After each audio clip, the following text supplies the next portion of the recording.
Okay, hello everyone. We are back with another week of our Total Warhammer speculation. I'm here with Grivo once again, and we're going to be discussing ogres this week. So, do you want to say hi, Grivo? Hello. Brilliant. It's me.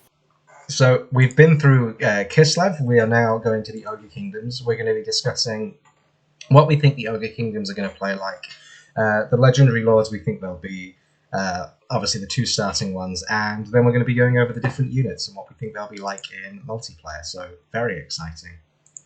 So, do you want to go over quickly what you think the Ogre Kingdoms are going to be like? Sure. So I think Ogre Kingdoms might function a little bit like Lizard Men, all things considered.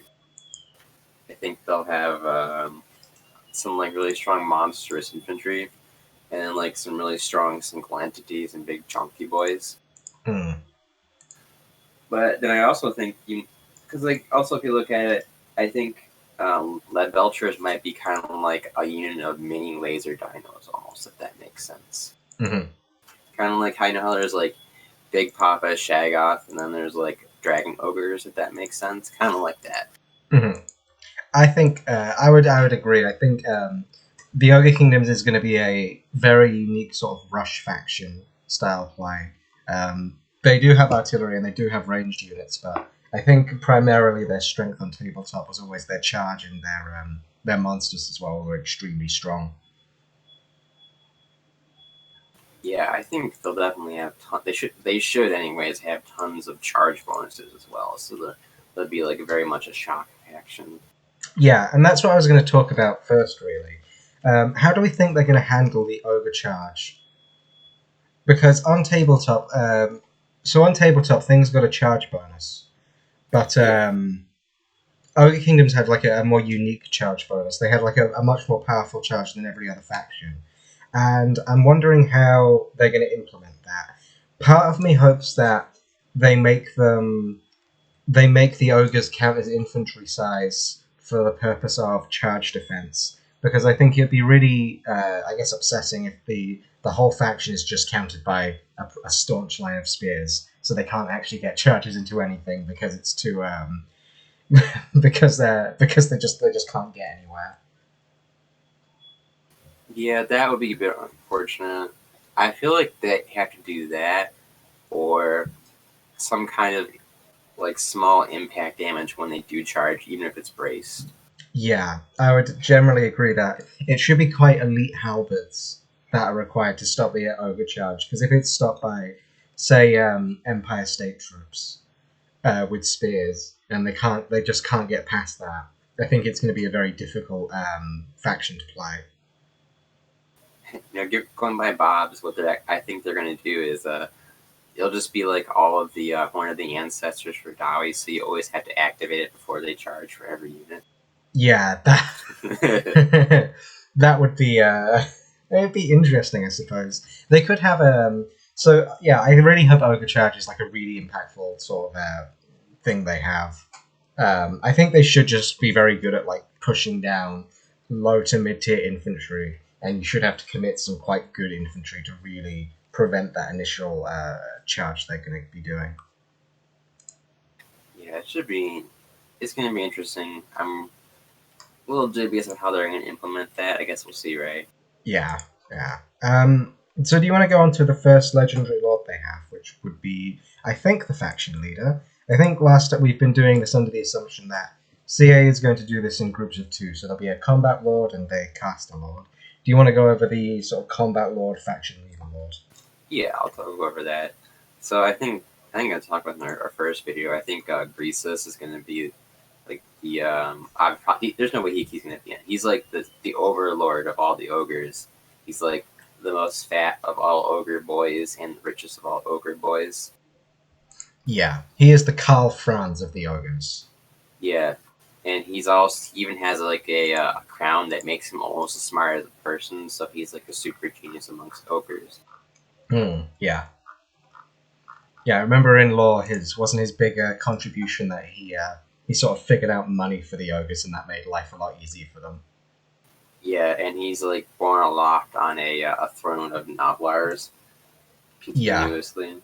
Yeah, I remember on tabletop he was quite quite good when you got him into combat. So how do you think they're going to implement that? So I think he's going to be kind of like what you said. I think he's going to be like kind of like a Carl Franz, or maybe even like an Ogre Thorgrim, where he's like a big chunky model with some strong debuffs and then probably a steroid. Mm-hmm. Because because on tabletop he could give units like stupidity. He could basically bribe them. Each turn he could basically bribe a few units, and it would like get them a big debuff. And then, unfortunately, I believe he also gave any unit he was part of immune to psychology. Hopefully they don't include that. Yeah, which I don't want another ITP aura. I think there's already way too many ITP auras. I think it wouldn't be too egregious on him because he's very slow. So if you wanted to do that style of play, it at least would be a very unmobile. But it would probably be quite blob friendly, I suppose. You'd have him in the middle, some elite like infantry like bruisers around him or iron guts around him, and you're just sort of walking through everything. You can't tear out any of it. Yeah, I mean, I feel like the game has too many ITP things right now, unfortunately. Do you think he's going to have some form of snare with his gold? I don't think so. I'm hoping the bribe ability. It'd be really funny if you could rampage their units into them. Mm-hmm. It's a rampage that only makes them attack friendly. That would be kind of funny. Mm. And it also wouldn't be as like annoying to play against as Skarsnik. And yeah, Bob, they do have a lot of chaff. They have Noblars and Hobgoblins. Yeah. So on tabletop, I always remember Grease's big thing was he could throw gold at people, and they'd have to stop and pick it up. And this applied to even skeletons and zombies would have to stop and attempt to pick up the gold. It was quite funny. It is pretty funny. I hope they implement that as some form of maybe a slow, because the army, because Ogre Kingdoms might struggle with, not being able to be very mobile, being sort of stuck in one place. Yeah, so Ogre Mither, I think, would be a good description of what he might have. Or just a net. Then he has like his big buffy scepter thing. Mm. He was pretty brutal. He had strength 10 D3 damage, which was a pretty big deal back then.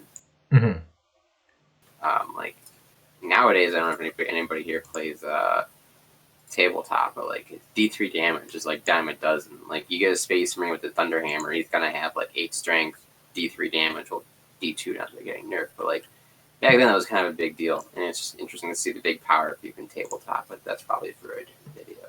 Yeah, so I think Greases will be a lord with maybe like a snare and a debuff, some form of a buff around himself, just because he is the sort of high king of the ogres, and he should be able to hit really hard in melee when he gets that. His problem might just be getting him into melee. Yeah, because he was really chonky and like tough in melee. He was so slow. I think he had 4 movement. Will he be anti-infantry, anti-large, or duelist? I think it would be cool if they didn't go with any of that and just gave him really good stats so he could do any of them. I would say he's probably going to be anti-infantry, if anything, but he could kill large. Yeah, I think they could go any way with him. We'll see here. Going by like old-timey tabletop stats, he has the same amount of weapon skill as Carl Franz, so he might be a duelist. Yeah, I think some kind of weird slow duelist would be where he sits. Like I said, I think he's going to be kind of like a Thorgrim, where he's like really slow and super chonky, but he will like beat the heck out of you if you get in combat with him. Yeah, I think that'd be a good place for him. Okay, so moving on to a fatter, better Grimcore. Yeah, basically. Yeah, the bar's not too high for that though. Womp womp. So, moving on to, I think the next Lord who we would say would probably be a starting Lord, the Caster Lord, we think would probably be Scrag the Slaughterer, who would do I think there would be sort of a map-wide buff similar to Holy Clamour that the Skaven have, because his whole thing is he sort of throws things in his cauldron, and that gave things buffs on the tabletop. He also had he was also ITP. I don't think it was an aura, but he was ITP, and I think he'll have a pretty big anti-infantry bonus.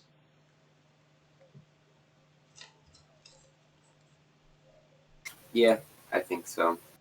I think the other thing as well is I'd really like him to have some kind of Scrag is like the best great Lore of the Great Maw caster there is.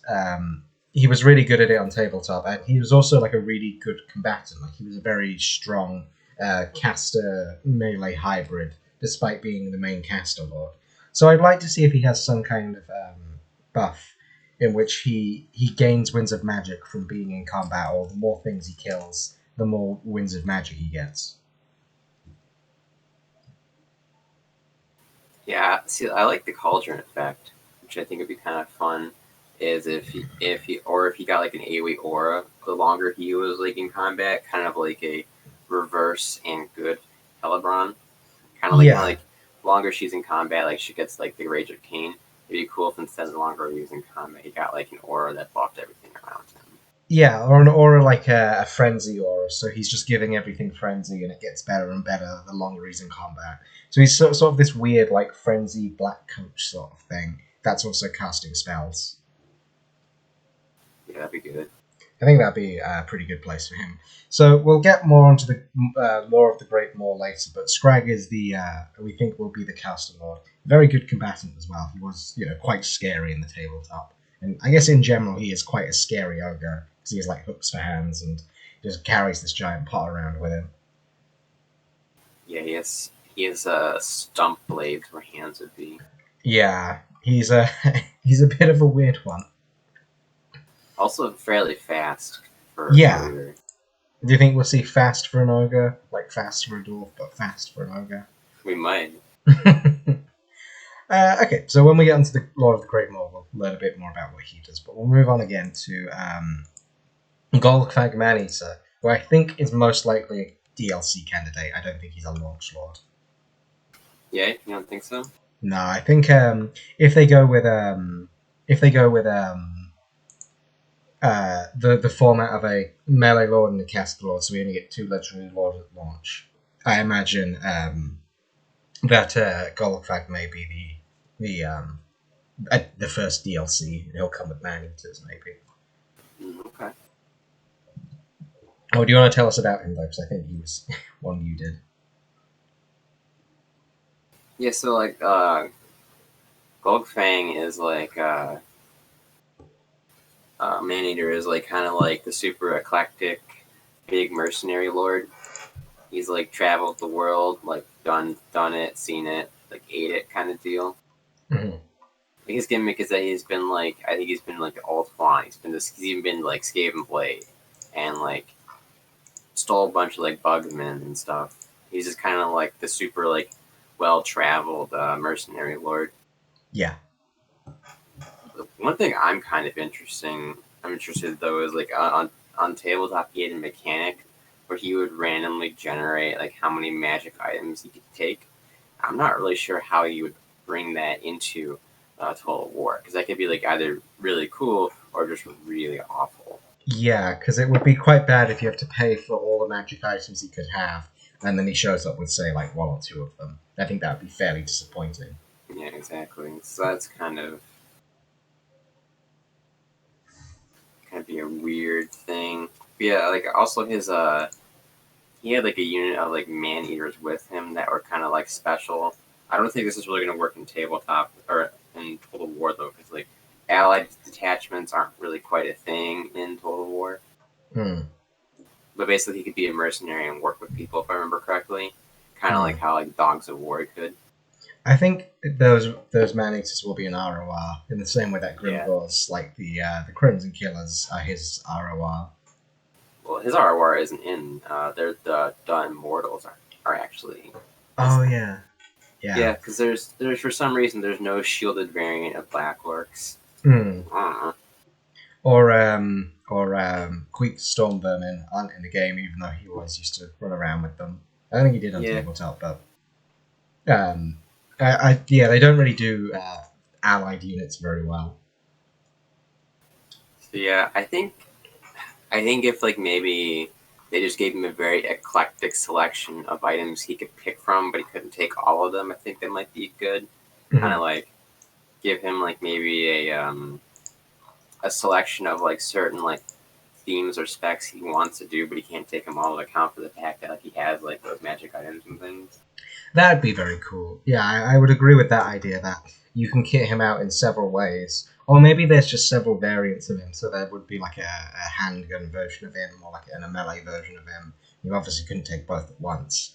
Yeah. But there were just several kits to him. Because that's sort of how they do kits now, isn't it? They just make a new lord with a different set of stats. Yep. So it would be cool if you could give him like a magic weapon that changes some things, or just they could like what they could do is give him like sort of lower baseline stats, but then you can pick one of like three abilities that like adjusts into that spec almost. That would be very cool. I like that idea the most in that there are just variations of him running around. Yeah, Or different and that, specs. that might be important on like a very monsters infantry faction as well. Hmm. Yeah, I would agree with that. That's a good idea for him. Yeah, that'd be cool. That's kind of what's going on there with him.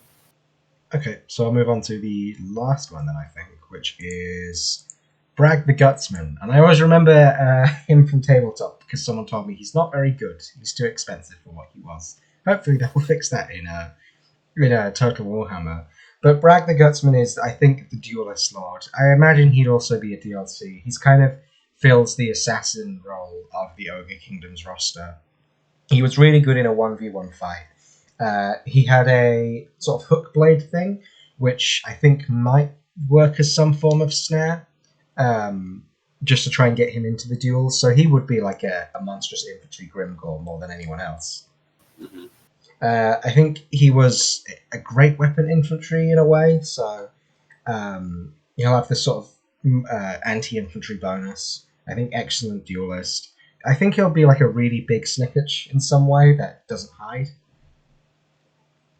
That could be fun. He's also quite creepy, so I'd like it if he had some kind of a small leadership debuff around him. That'd be very fun. Because his whole deal was he was an executioner who went around, chopping people's heads off, like fighting individuals. And that was his big thing. And he can't really be an assassin like a Goblin Big Boss or a Skaven assassin because he's huge. So I think like a very big duelist who uses his mass to push through things and gets into the fight he needs to. I think that would be an excellent sort of place for him.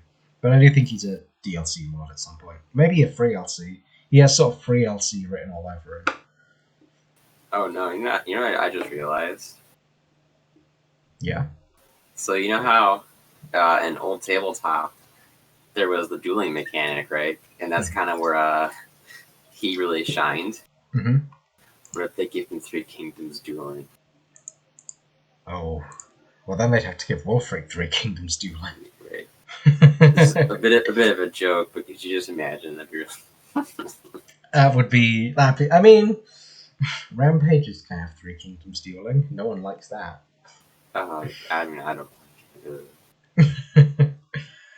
So yeah, that's where I think Bragg the Gutsman would sit. I think he's probably a very obvious like free LC candidate because executioners they weren't really an Ogre Kingdoms faction. I don't think he could actually bring many like unique units, but as just a standalone lord, I think he would work as FLC. Yeah, I can see that. Okay, so I guess that's the lords covered. Do we want to move on to maybe the more exciting part, which is the lore of the Great Maw? Oh boy! All right. So I guess we should start with the lore attribute then. Yeah. If I remember correctly, the lore of the Great Maw, whenever they cast a spell, they would actually heal a wound. Mm. At least in 8th edition, which basically it had, of course, like anything in classic Warhammer Fantasy, it had a chance to massively backfire. Mm-hmm. So hopefully they change that. I don't think we need another lore that does healing. Yeah. Simply. I would agree. I hope it's not just another life bloom, like on the Law of Life, and it's like a weird Law of Life equivalent. Yeah, that'd be kind of boring. I hope it's something to do with like being in melee generates winds of magic sort of thing. I like the way the Wood Elves have their passive. I wouldn't mind it if they tried to make it like the signature spell, which is it gave units like stubborn. Mm-hmm.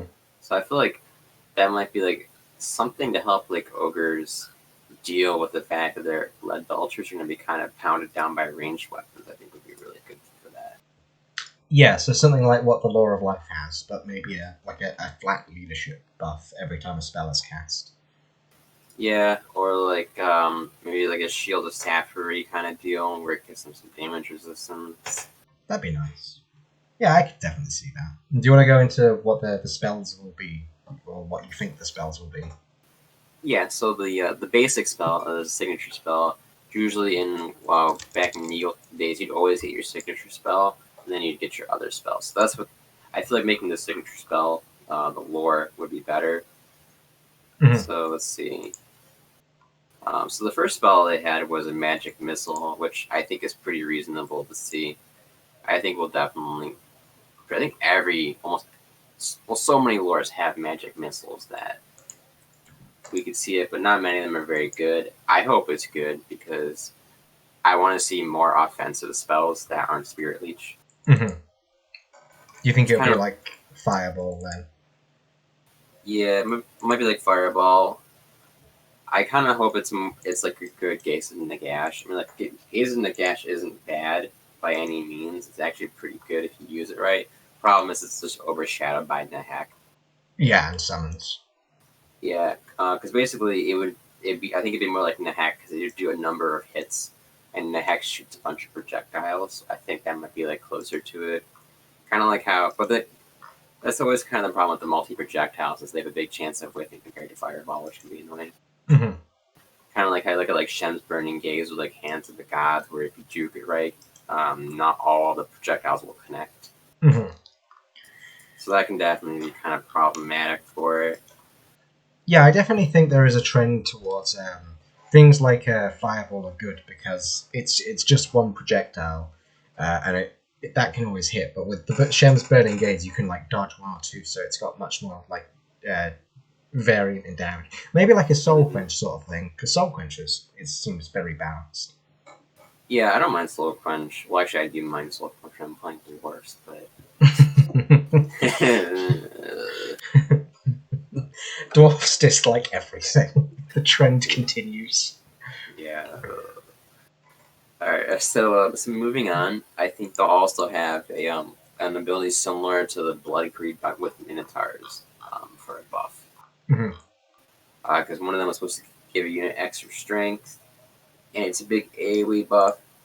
So I think you might see that where it's like it gives them leadership, it gives them bonuses to hit while they're in combat, just to keep your big boys or like your little Noblars fighting in combat longer. Mm-hmm. I honestly wouldn't mind that because I feel like ogres are probably going to need that because for such high value units potentially, getting leadership bombed would suck. So I think that would be nice. Like kind of like something to help prevent that would be good. Yeah. And I think on the other hand, on the other side, we'll get kind of maybe a Shield of Thorns or Flesh of Stone type spell. Mm-hmm. Because they had a buff that would make your guys give bonus toughness. And that would actually make them pretty tough. Like if you put it on Greasy Boy, he would have I think 7 toughness. Just for like instance, a regular human in Warhammer usually has like 3 toughness. So that's a pretty significant difference in the ability to wound. So I hope they reflect that in the actual units. Yeah, and it is worth remembering that the ogres will only have Law of the Great Maw and Law of Fire. So it's going to be very... So the Law of the Great Maw is going to have to be quite versatile, I think, in all the things that they put in it.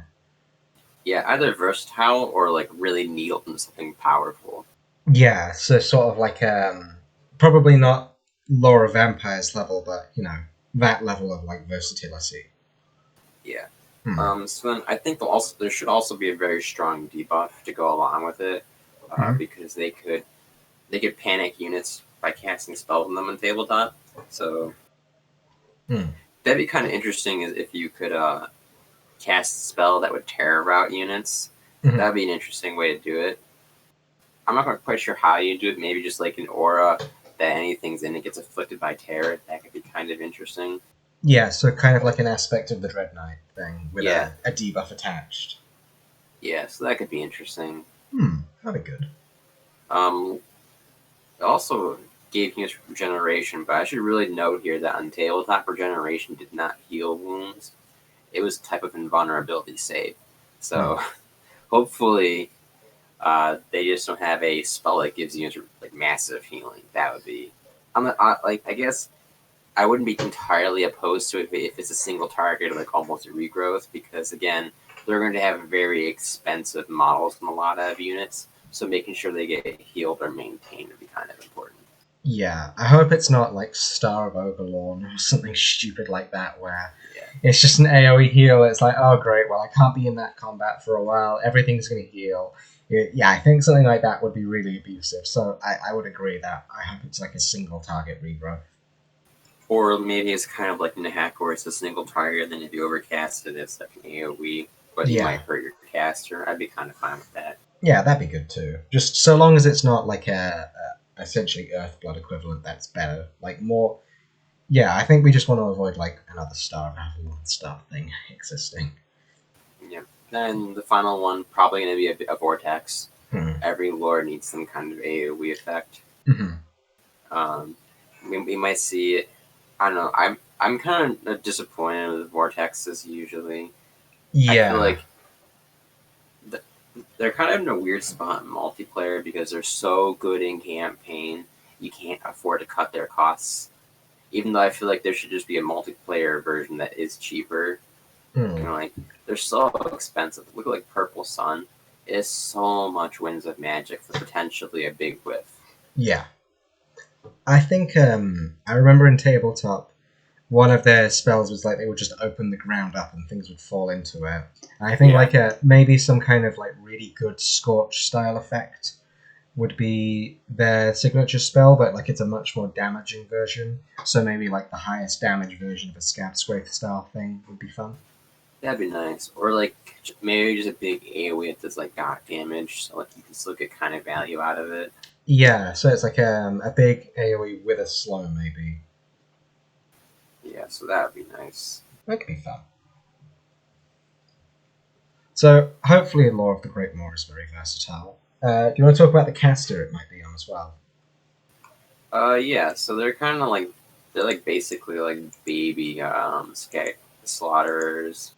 I kind of like the idea of the butcherers, Mm-hmm. or slaughter masters and butcherers. I kind of like the idea of them because any caster to me that's like a tanky like melee person is kind of fun. I think they actually could take a lot of the different lores besides fire. I just think that fire belchers had fire specifically. Mm-hmm. Yeah, I remember. Couldn't they take a couple of other laws? Like, wasn't Law of Beasts possible for them? Or am I misremembering? Yeah. Hi, Red Legion. The religion. So yeah, so I think some good variety because like honestly, Lore of Heavens is not very good, so I don't think it matters that gets included. Mm-hmm. Lore of Beasts. I hope they don't get it because I'm sick of Manticore summons. Yeah. Well, maybe those got nerfed. I think one of the funniest things would be if they could take Law of Heavens and you take this massive like ogre caster and all he does is wind blast all game. Yeah, right. Just the trolliest thing. Yeah, I want Lore of Beasts to be so better and not abusive. I'm so sick of it. Yeah. Well, we'll get onto that on the Lore of Beast cast when we go through everything wrong with it and why it is the Manticore summoning law. Yeah. Yeah. Yeah. So I think they should have a good selection of them. I wouldn't mind it if like slaughter masters or butchers, like butchers especially, were kind of like a big chunky casters that just like wait into combat and fight. I think that'd be pretty fun.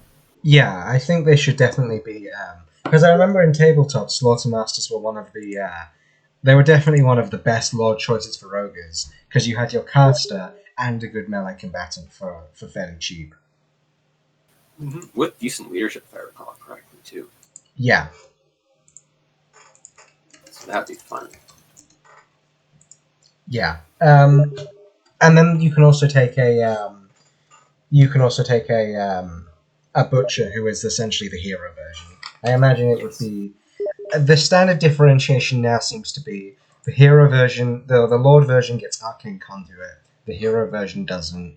The Lord version tends to get another couple of maybe nice items and like buffs, whereas hero versions don't. Yeah, unless you're green skins.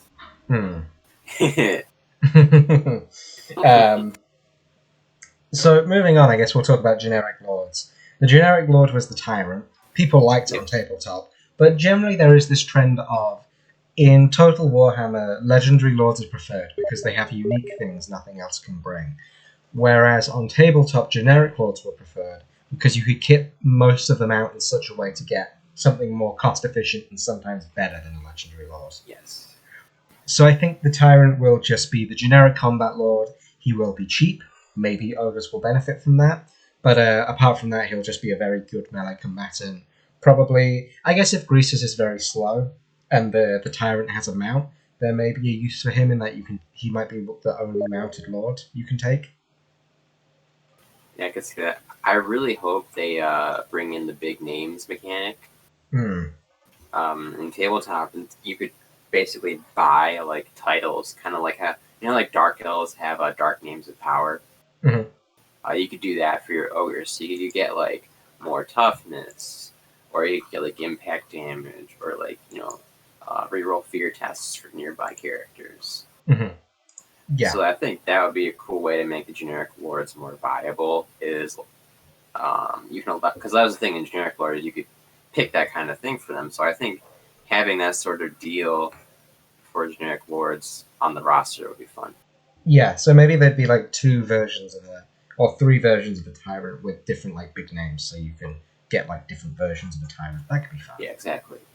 So those would be the lords. It would be a Slaughtermaster for your caster lord, tyrant for your generic melee lord, and then for heroes, we've already said butcher is your hero caster. Yeah. I'm going to talk about fire bellies. So fire bellies are kind of interesting in that they are a Law of Fire. They are a Law of Fire specific caster. Oh, thank you, Adelmo. They are a Law of Fire specific caster. They actually had a breath attack in melee, and I think most of their melee attacks counted as having fire damage on them. So I think they could be really cool in, say, the Vampire Counts matchup for killing things like Vargulfs or things with regen. I think these things will be the bane of Skinwolves as well. These like huge fire casting hero characters.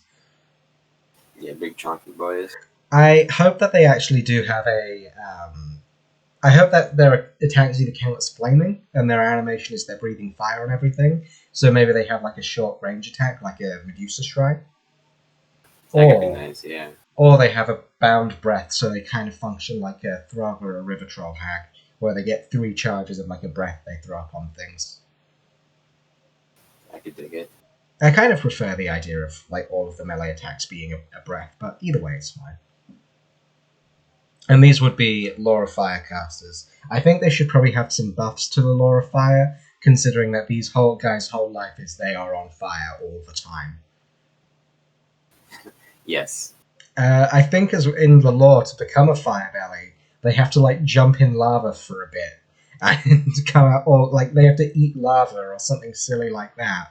And after that, they become it. So I'm hoping that they are able to maybe have like a -1 Winds of Magic to things like Burning Head or something like that would be very fun.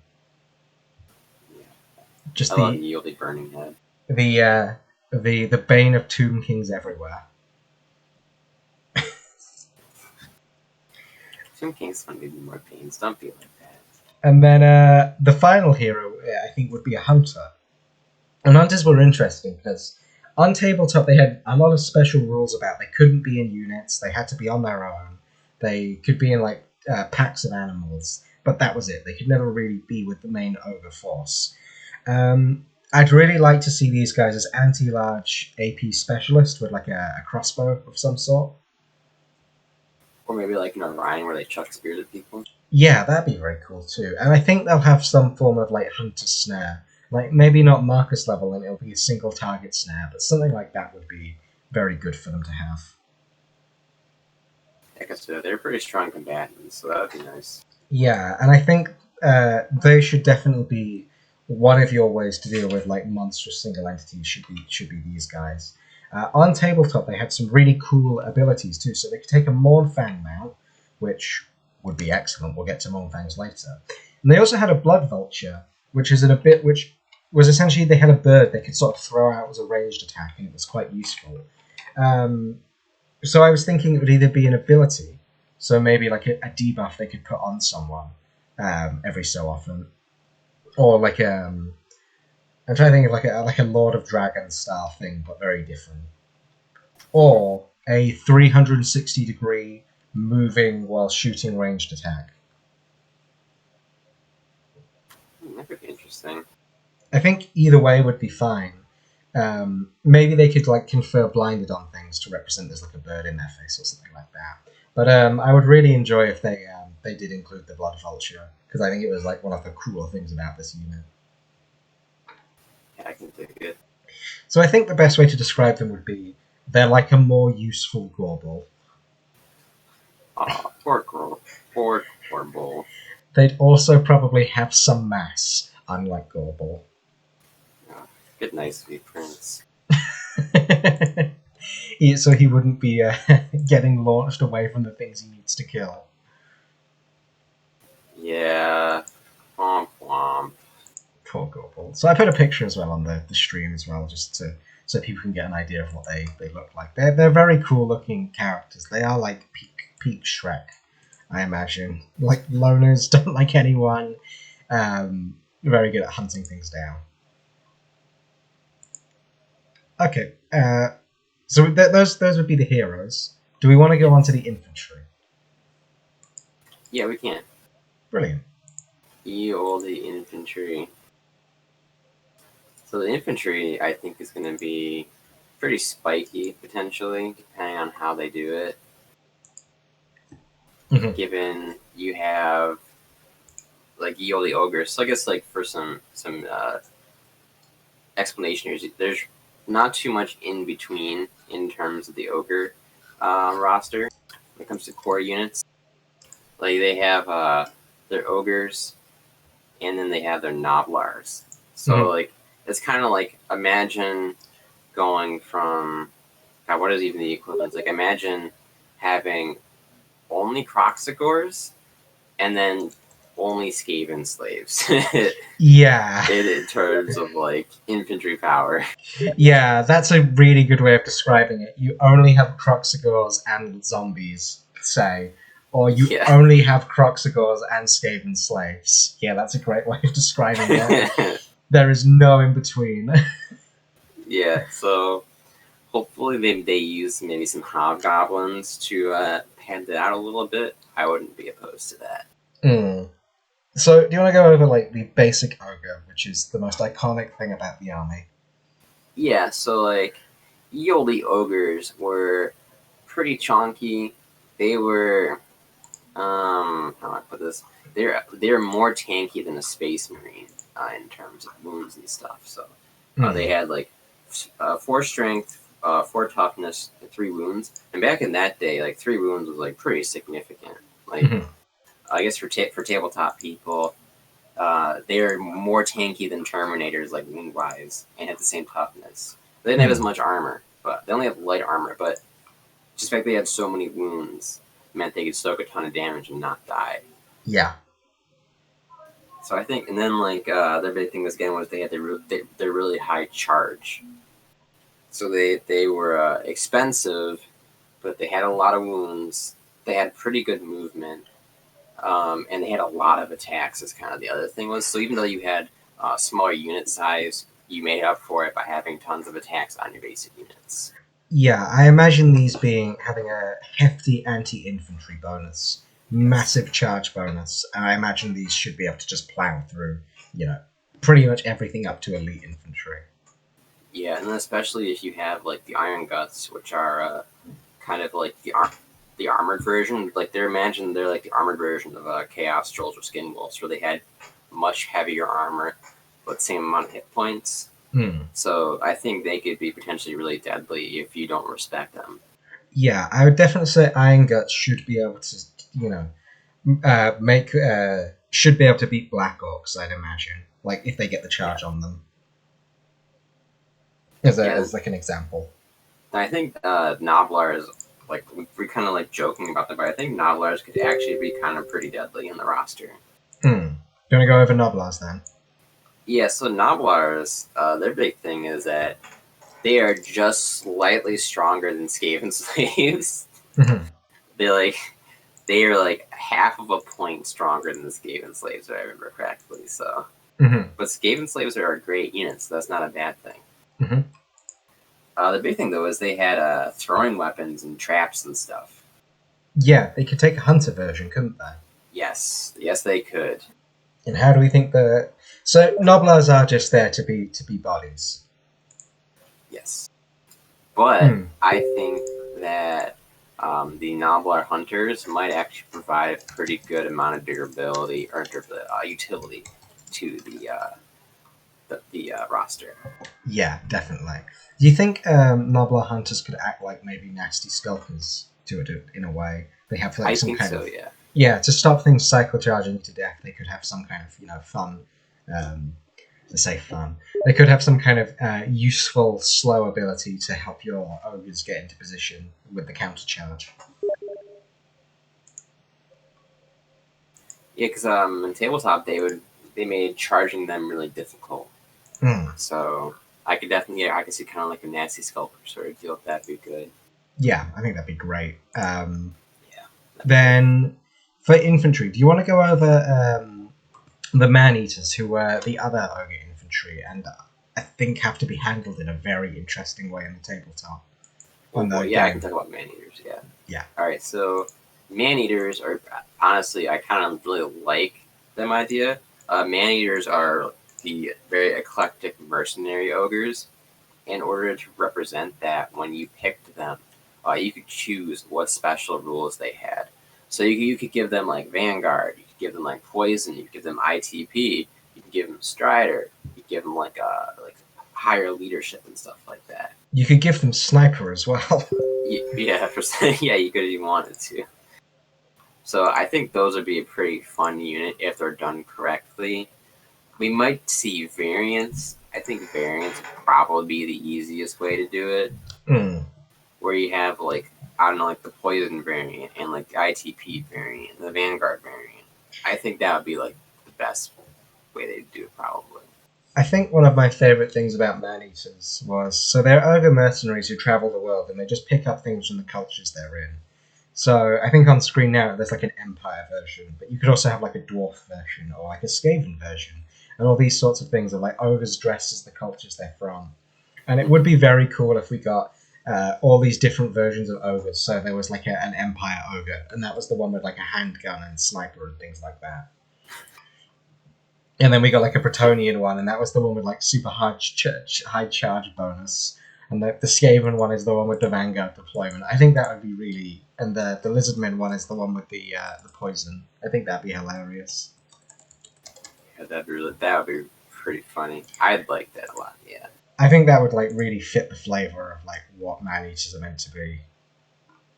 Yeah, that'd be fun. I, re- I'm always for more model uniqueness.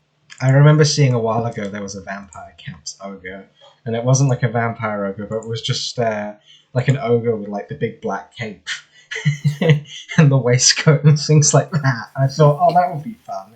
That would be excellent for for Total Warhammer. That would be really funny.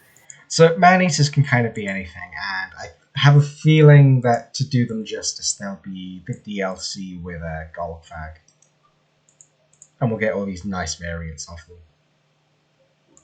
Yeah, that'd be fun. I'd be okay with that. Hmm.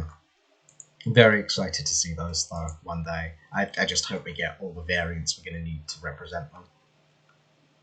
Yeah, hard to say, but hopefully. Hmm. Hopefully.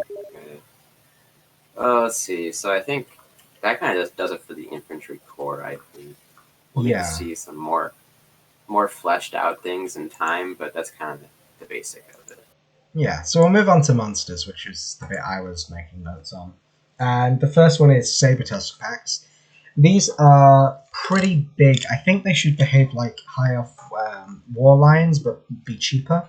And they should be a hybrid between war lions and dogs, I think is where these things should sit. Which would make them pretty good, because both those units are really good. Yeah, I think some kind of high damage dog like unit that gives the ogres the ability to take some ability fights. You know, they should actually make some cav quite scared because I think these things should be AP. Yeah, essentially like an AP like cav. These things' job should be to sort of destroy things like Illyrian Reavers, Dark Shards, crossbows on the horses, things like that. I think these would be great against. Yeah, I think they're really good. They're a fairly simple unit to get. Maybe they'll have Rampage, maybe not, but they're a fairly simple unit to implement, so I didn't make a ton of notes on them. The more interesting thing, though, the thing I think we're all going to be looking more forward to, is the Mournfang Cavalry, which I think when I looked it up, someone was saying these are the things that Chaos Knights have nightmares about. Yeah. Oh, yeah. These, I think, should be the heaviest cavalry in the game. They should be AP, anti-large. They should have a massive charge bonus. I think these should be things that, charge directly into Knights of the Realm and come out, on top. Yeah, I think at tabletop, they did like tons of hits, and I think they had like a 2+ armor save, I think, something like that. Yeah, I think they should probably have some kind of shield on them. They should be quite quick. They should be quite quick, but obviously, slower than normal cav. They should be like another thing that's in between, like dragon ogres and demigryphs. Yeah, Yeah, that'd be really nice. And these should be how Ogre Kingdoms beat cavalry factions, by just having heavier, stronger cav. Yeah, the biggest boys. The biggest and the scariest cav in the game. I think if the Warriors of Chaos aren't updated when Game 3 comes out, these are going to make them very jealous of what Chaos Knights could be. Right? Yeah. So moving on from that and carrying on with the theme of monsters, we have a non-ogre unit. And this is the Yeti. I think the Yetis should be essentially frost trolls, but higher leadership, more damage, vanguard deployment, these sorts of things, like very fast trolls. So I'm going to say something in between a skin wolf and a ice troll. I think they might function a bit like Premier, actually. Do you think so? Yeah, because on tabletop they had magic attacks and they had a debuff aura. So I think they're kind of like, they might function a bit like Premier in that respect. Yeah, and they are big monstrous infantry. They are not ogres themselves. I would like it if they should definitely have that frostbite aura, because that was a big thing about them. Like, they just take snow with them as they go. Would be quite cool if they were an anti-cavalry unit, so they're like skin wolves with a frostbite aura, and that do magic damage, so they can chase down pistoliers and things like that. Yeah, I could see that. I think they're pretty fast. I think if I remember correctly, they were almost as fast as like Mournfang. So. Yeah, and they had the vanguard deployment, so I think they should be quite good at that sort of thing. Yeah, really good. And then moving on from that, we have Gorges, who are another unit with vanguard deployment. Gorges are like one of those weird, creepy things that exist in the Ogre Kingdom, and they're ogres that were like left for dead in caves, but instead of dying, they just sort of ate everything in the caves, and it's just this monstrous, ravenous ogre that can fit through any gap. It's kind of horrifying. They're pretty unangelic. Yeah. On tabletop, I remember people said they weren't very good, but I think they could definitely write this in Total Warhammer. I think giving them like a huge obviously these should cause like fear and terror. I think this should be like one of the cheapest way the Ogre Kingdoms have access to that. So like on tabletop, they kind of suffer from the fact that they had like, I would say their equivalent problem is they're like the giant slayers of the roster, if that makes sense. They didn't have any armor really. They're very expensive. And like, yeah, they have unbreakable, do a ton of damage, but it's like a single unit with no armor that's just gonna get blown up, basically. Just focused on by cannons. Does that make sense? Yeah. Yeah. So hopefully they address that and make it a cool unit. I think one thing they could do is give them stock. Would be quite cool.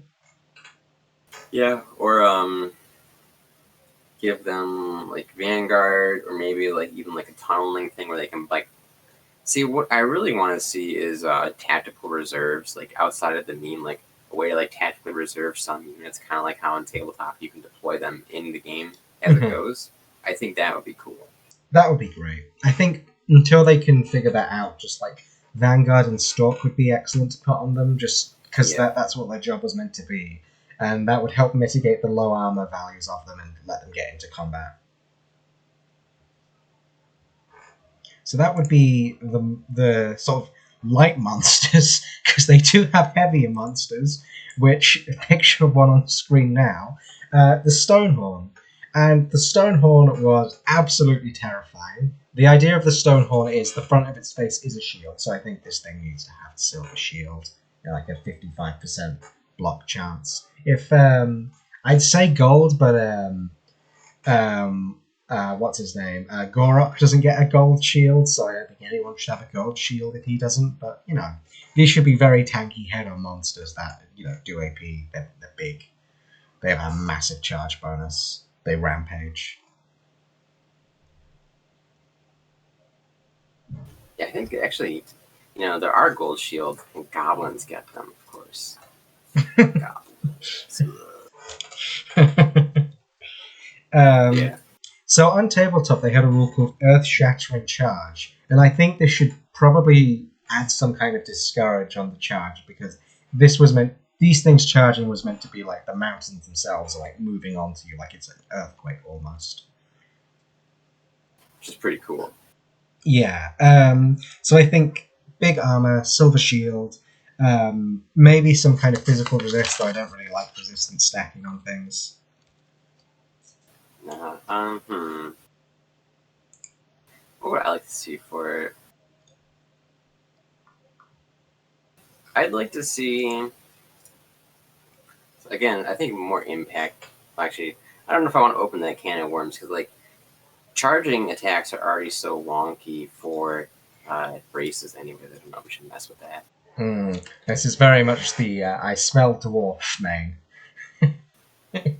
I don't know what you mean, but I think what might be interesting though is an aura that slows melee attack speed, actually, because on tabletop they would make things attack last within 6 inches of them. I think because like there's really nothing that does that right now that I can think of that slows melee attacks. I think that'd be a pretty fun way to do it. That would be very cool. So we have the Stonehorn, which I think the way I was thinking about it was it would be like a Norska mammoth that can survive a lot of shooting. Yeah, that'd be good. Maybe a bit smaller than a mammoth, but bigger charge, a bit faster. And then the other big monster they had was the Thunder Tusk, which was also quite scary. It had a frostbite aura. I think the frostbite aura on this was always emphasized as being more than like the frostbite aura on other things. So. Oh yeah. I guess that aura just says actually the Thunder Tusk. I just remembered it wrong. Womp womp. Yeah, I think it would be, maybe this would be a bit contentious, but maybe they should act like a Mortis engine. They should do damage to things around them and slow them down. So they'd be kind of like the ROR Mortis engine. I think the attack speed slowing like fire, because I was actually talking about one unit there, but that would be cool too. Mainly because I just don't like Mortis engine effects. So yeah, you do main vampire counts though. Yeah, and how often have you ever seen me bring a Mortis engine? That's fair. The only Mortis engine I bring is Gorse, so can you really even get me for that? No, I don't think anyone could hold that against you. So I think these should be an SEM, can take a rider. I think these should be. I don't think these should be like good at killing other SEMs, but they should be very good at killing Cav, is I think where their specialty would be. Yeah, just debuffing stuff and getting their use that way. Yeah, so I think these would be great as like an anti-cav tool, like another anti-cav tool. They should be able to like side charge infantry and do damage that way. I think that'd be a fantastic like niche for them. If I remember correctly, they also had a ranged attack as well. Yeah, I think yeah, if they had a hunter on them, it'd be cool. They could even have a breath attack, like a Frostmourne breath, that's mounted on like a better SEM that doesn't fly to make up for it. Which is pretty cool. So I think the one thing as well that Ogres will lack is the air game ability. They won't have any flyers. Oh yeah, I don't think they'll have anything flying, which is fine, since they seem like they'll have ranged units that'll help them deal with it. And I guess speaking of monstrous infantry, do you want to go on to the artillery, which somehow falls into this? Yeah, so are we including lead bellies or lead belchers in that? Well, I was going to do lead belchers at the end. All right, I'll talk about. So the Novelar had basically scrap launchers. Yes. They were like, imagine, I guess, like, what is the equivalent, let's say? Imagine a laser dino, but instead of, like, super arcane power, it's a bunch of crazy goblins throwing trash at you. Yeah, it's like mounting a trebuchet on a, I'm going to say, like, on a small giant, guy. like, furred rhino. Yeah. And they just throw trash at you. Yeah. But the one thing that was interesting, though, is they had a pretty good range, actually. And I could see them being the anti-infantry artillery. Yeah, so like a trap. They were technically a chariot, and the idea of an anti-infantry artillery chariot is kind of terrifying, but hopefully they don't do that. I don't think they'd be very I think they'd be a chariot in the same way like a war wagon is a chariot. Like a mortar war wagon is technically a missile chariot. Yeah, that's really true. I can see that. Like it doesn't really behave like a chariot. It definitely behaves like a artillery piece. Yeah, that's true. So yeah, I think they'll be fun. I think they'll be good. Just honestly, having a single entity with a ranged attack is pretty much always good because you can heal them, and they don't lose any value. They're good to go. Then I think their other one, which I'm kind of looking forward to, is the Iron Blaster. Yes. Oh baby. So the Iron Blaster is like probably like the big boy laser dino. I know I'm using laser dino a lot, but like I feel like they're kind of like really the only equivalent because there aren't a lot of other like ballista.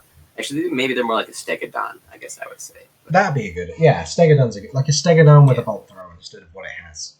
Yeah, but with a big honking cannon instead. Yeah. The cool thing was they did a ton of damage. They had a really high strength value as well. They did it. I just like them a lot.